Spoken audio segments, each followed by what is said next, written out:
ఈ అంశాలకు సంబంధించి వాటి డిబేట్లో డిబేట్లో పాల్గొంటున్నారు అంకమరావు గారు, senior political analyst, Kanaparthi Srinivas గారు, టీడీపీ అధికార ప్రతినిధి, పూడి తిరుపతిరావు గారు, బీజేపీ అధికార ప్రతినిధి.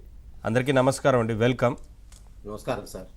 ముందుగా సార్ రావు గారు, అంటే ఎవరైనా సరే అభివృద్ధి చేస్తుంటే సహకరించాలి ప్రభుత్వానికి, లేదా సూచనలు చేయాలి. అదంతా ఆయనకి నచ్చలేదనుకోండి, ఒకవేళ సైలెంట్గానే ఉంటారు. కానీ ఇక్కడ అభివృద్ధిని వారు అధికారంలో ఉన్నప్పుడు చేయలేదు, చేయకపోగా రాష్ట్రాన్ని తిరోగమనం వైపు నడిపించారు. ఇవాళ కూటమి ప్రభుత్వం అధికారంలోకి వచ్చిన తర్వాత అభివృద్ధి వైపు అడుగులు వేస్తూ ఉంటే మరొకసారి ఆటంకం కలిగించే ప్రయత్నం జరుగుతూ ఉంది. అది చూస్తుంటే మీరు ఇటీవల వారు మాట్లాడిన మాటలు కానీ, మీడియా ముందు మాట్లాడిన మాటలు కానీ చూస్తుంటే మీకు అర్థమవుతా ఉంది. ఏంటి సార్ ఈ తీరు, ఎందుకు మారలేదు, ఇంకా ఎందుకు మార్పు రాలేదని ఒక చర్చ జరుగుతూ ఉంది కదా. అంటే నవీన్, ముందుగా మీకు ఏబిఎన్ ఆంధ్రజ్యోతి యాజమాన్యానికి, పెద్దలు పూడి తిరుపతిరావు గారికి, మిత్రులు కనపర్తి శ్రీనివాసరావు గారికి, వీక్షకులందరికీ కూడా శుభ మధ్యాహ్నం. ఇప్పుడు ఎలిక తోలు తీసుకొచ్చి ఏడాది పాటు ఉతికిన నలుపు నలుపే కాదు, తెలుపు కాదు అని చెప్పని మనకి ఎప్పటి నుంచో వినిపిస్తున్నటువంటి, పురాణ కాలం నుంచి వస్తున్నటువంటి సామెత. అలాగే కుక్కతో తోక గురించి కూడా మనకు అదే విధంగా మాట్లాడుకుంటూ ఉంటాం. అదే జగన్మోహన్ రెడ్డి గురించి అంతకంటే గొప్పగా ఏం మాట్లాడుకుంటాం చెప్పండి. ఒక రాజకీయ పార్టీ కనుక అని భావిస్తే, ప్రజలు కావచ్చు లేకపోతే ఈ కూటమి పెద్దలు కావచ్చు, అది ఒక రాజకీయ పార్టీగా భావిస్తే, అతను ఇది రాజకీయ పార్టీ నడుపుతున్నాననే భావన అతను ఉంటే, ఒక ప్రాంతీయ పార్టీకి నేను అధ్యక్షుడు అనే భావనలో కనుక అతను ఉన్నట్లయితే ఆ పార్టీ ఇలా ఉండదు. అతను ఏకాడికి నాకు తెలిసినంత వరకు ప్రపంచంలో 3 అంశాలు కూడుకున్నటువంటి ఏకైక రాజకీయ నాయకుడు ఎవరైనా ఉన్నారు అంటే జగన్మోహన్ రెడ్డి. మొట్టమొదటగా అతను ఒక ముఠా నాయకుడు, రెండోసారి అతను వ్యాపారస్తుడు, 3 రాజకీయ నాయకుడు అవతారం ఎత్తాడు. ఈ 3 కలిసి ఉన్నటువంటి ఏకైక రాజకీయ నాయకుడు ప్రపంచవ్యాప్తంగా నాకు తెలిసినంత వరకు జగన్మోహన్ రెడ్డి ఒక్కడే. ఎందుకంటే అతను రాజకీయం కూడా వ్యాపారం అని చెప్పని భావిస్తూ ఉంటాడు. ఇప్పుడు ఈ పార్టీలు ఉన్నాయి. భారతీయ జనతా పార్టీని చూసుకుందాం. భారతదేశంలో ఈరోజు 3వ పర్యాయం నరేంద్ర మోడీ గారు, అప్పుడు 2 సార్లు వాజ్పేయి గారు, ఇప్పుడు 3వ పర్యాయం నరేంద్ర మోడీ గారు ఈరోజు అధికారంలో ఉన్నారు. ఆ పార్టీకి ఒక సిద్ధాంతం ఉంది. ఇప్పుడు పూడి తిరుపతిరావు గారు కావచ్చు, జనసంఘ నాయకులు కావచ్చు, లేకపోతే ఆర్ఎస్ఎస్ వాదులు కావచ్చు, లేకపోతే బజరంగ దళాలు కావచ్చు, విశ్వ హిందూ పరిషత్ వాళ్ళు కావచ్చు, వాళ్ళకంటూ ఒక సిద్ధాంతం అనేది ఉంది. వాళ్ళు ఒక బాటలో నడుచుకుంటూ వెళ్తారు. వాళ్ళందరూ కలిసినటువంటి పార్టీ ఏదన్నా ఉంది అంటే ఇప్పుడు భారతీయ జనతా పార్టీ. వాళ్ళకంటూ కొన్ని నిబద్ధతలు, కొన్ని నియమ నిబంధనలు అనేవి ఉంటాయి. సరే, కొంతమంది అధికారంలో ఉంది కాబట్టి చేరేవాళ్ళు చేస్తూ ఉండొచ్చు, దానివల్ల వాళ్ళకు కూడా అక్కడక్కడ చిన్న ఇబ్బందులు కలుగుతూ ఉన్నాయి. కాకపోతే రాజకీయంగా ఎదగాలనుకుంటారు కాబట్టి, ప్రతి రాష్ట్రంలో మేమే అధికారంలో ఉండాలనుకుంటారు కాబట్టి కొన్ని జరుగుతూ ఉంటాయి. కానీ తిరుపతిరావు గారు లాంటి వ్యక్తులను కనుక మనం చూసుకుంటూ ఉంటే, ఆ పార్టీ భావజాలంతో ఎదిగే వాళ్ళు ఎక్కడ పొరపాట్లు చేయరు కదా. పార్టీ కోసం, పార్టీ ప్రయోజనాల గురించి, దేశం గురించి ఆలోచిస్తూ ఉంటారు వాళ్ళు. ఇప్పుడు 175 నియోజకవర్గాల్లో 151 శాసనసభ్యులు గెలిచినటువంటి వాళ్ళ పార్టీలో ఎంతమంది అలాంటి వాళ్ళు ఉన్నారో ఒకసారి ఆలోచించుకోండి మీరు. ఈ రోజు కూడా మాజీ మంత్రులు కావచ్చు, లేకపోతే అతను కావచ్చు, వాళ్ళ మనుషులు కావచ్చు, ఏ విధంగా మాట్లాడుతున్నారు. వాళ్ళకి ఏంటంటే రాష్ట్రం అభివృద్ధి చెందకూడదు, రాష్ట్రం అభివృద్ధి చెంది ప్రతి వాళ్ళకి ఈ అభివృద్ధి ఫలాలు అంది, వాళ్ళ కాళ్ళ మీద వాళ్ళు నిలబడి, వాళ్ళు సొంతంగా సంపాదించుకొని ఆత్మాభిమానంతో బ్రతికితే మంచి చెడు ఆలోచించుకుంటారు కదా వాళ్ళు. ఎవరి వల్ల రాష్ట్రం ముందుకెళ్తుంది, ఎవరి వల్ల ప్రయోజనం చేకూరుతుంది, ఎవరి వల్ల మనకు ఉద్యోగాలు వస్తున్నాయి, ఎవరి వల్ల మన వ్యాపారాలు సవ్యంగా చేసుకోగలుగుతున్నాం, ఏ ప్రభుత్వం వ్యవసాయ రంగానికి ఈరోజు చేయూతనిస్తుంది, ఇవన్నీ కనుక ఆలోచించుకుంటే దానికి అనుకూలంగా ఉన్న వాళ్ళకే ఓట్లేస్తారు కదా. ఒక్కసారి వాళ్ళు పొరపాటు పడ్డారు. ఎందుకంటే దాంట్లో ఒకవేళ ఈ కూటమి పెద్దలకి బాధేసినా ఒక నిజం మాత్రం గట్టిగా చెప్పగలను. చంద్రబాబు నాయుడు గారి మీద వ్యతిరేకతతో ఆ రోజు 2019లో పార్టీని ఓడించాల.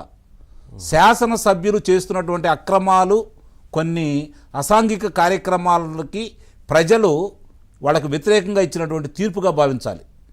అంటే ఈ ప్రతినిధులు వాళ్ళు ఉన్నారు, వాళ్ళని కాదని నేను అంటలేదు. అంటే వాళ్ళ మనోభావాలు కొంచెం దెబ్బతిన్నా వాస్తవం నేను చెప్తున్నాను.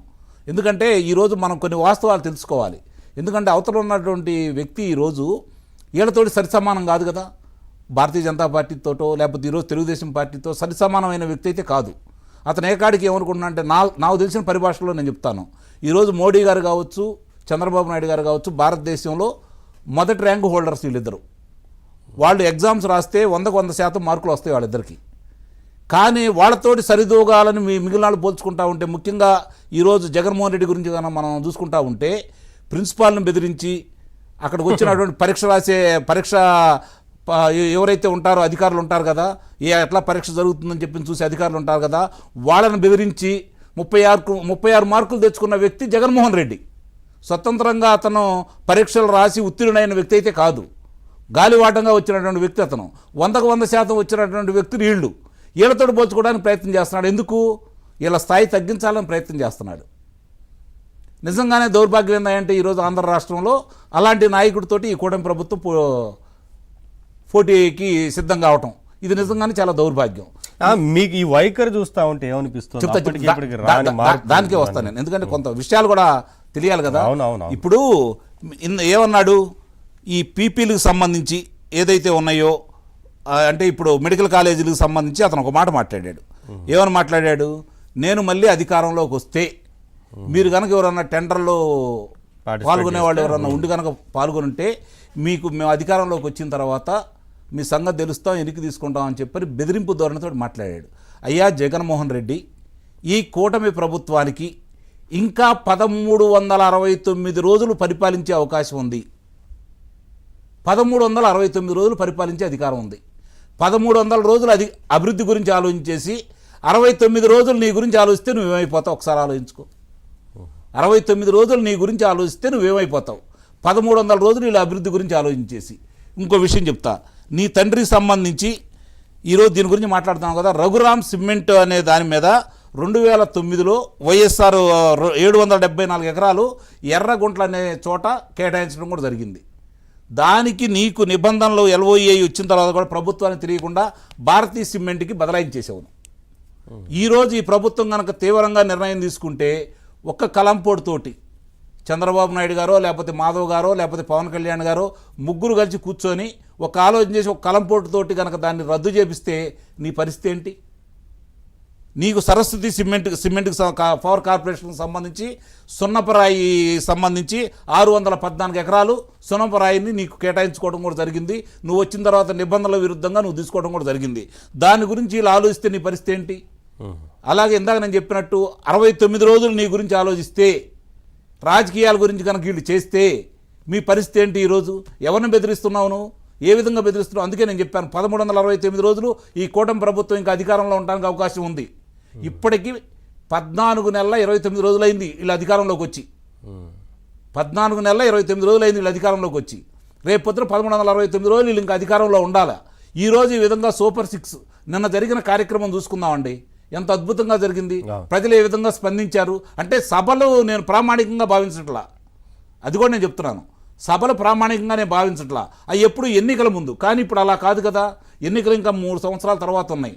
కానీ ఈరోజు అంత పెద్ద ఎత్తున వాళ్ళు వచ్చి సంఘీభావం తెలుపుకున్నారంటే, అక్కడ మాధవ్ గారు కావచ్చు, లేకపోతే పవన్ కళ్యాణ్ గారు కావచ్చు, చంద్రబాబు నాయుడు గారు కావచ్చు, ప్రజలను ఉద్దేశించి ఏ విధంగా మాట్లాడారు, నువ్వు ఏ విధంగా మాట్లాడుతున్నావు ఒక్కసారి వాళ్ళు బేరీజ్ వేసుకుంటారు కదా. ఈరోజు ప్రజలు ఒక అవగాహన ఏర్పాటు చేసుకుంటారు కదా. నీ తండ్రి ఏం చేయలేకపోయాడు, నువ్వు ఏం చేయలేకపోయావు అధికారం 5 సంవత్సరాలు నువ్వు అధికారంలో ఉండి.